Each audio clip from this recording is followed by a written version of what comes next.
করবেন কোন শুরু করেন আল্লাহর নাম নিয়ে।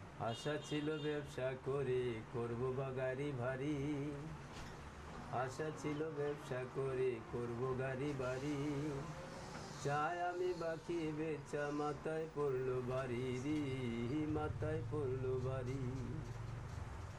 আমি যে বাড়িতে যাই তালা দেখতে পাই, মোবাইলেতে ফোন দিলে বলে এখন সরি, আমি কি যে করি। আশা ছিল ব্যবসা করে করব গাড়ি বাড়ি, চাই আমি বাকি বেচা মাথায় পড়লো বাড়ি রে, মাথায় পড়লো বাড়ি।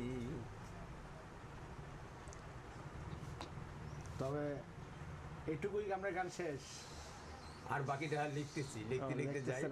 একদিন না একদিন কষ্টের গানটা ভাই কেমনে কি করলেন? একদিন না একদিন লিখে শেষ করব।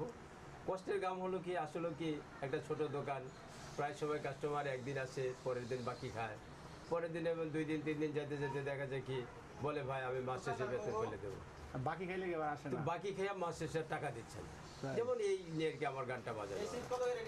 20 টাকা একটা প্রতিষ্ঠান ছিল, কি করছেন বড়টা বিশ কত হয়েছে যেটা আপনি যে মনে করেন একটা প্রতিষ্ঠান ছিল, এটা কি করছেন, বেচে দিচ্ছেন না কেমনি?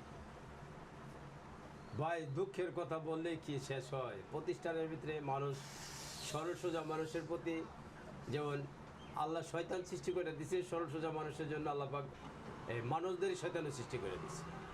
এই মানুষদের শয়তানগুলো ওই সরল সোজা মানুষগুলো আর কি বোকাবাজি দিয়া, লোভ লালসা দিয়ে সেটা তারপরে যেরকম ধ্বংসের কাতারে নিয়ে পালায়, আমিও সেরকম এক দুষ্ট লোকের পালায় পড়া, এই শয়তানের পালায় পড়ে সেটা দুষ্ট লোক আমাকে বুঝে টুঝে দিয়া আমার একটা ধ্বংসের পথে নিয়ে পালাইছে। আজকে আমি সেই পথ থেকে সরে এসে এখন বর্তমানে এই পথে আমার জীবন যাপন করতেছি।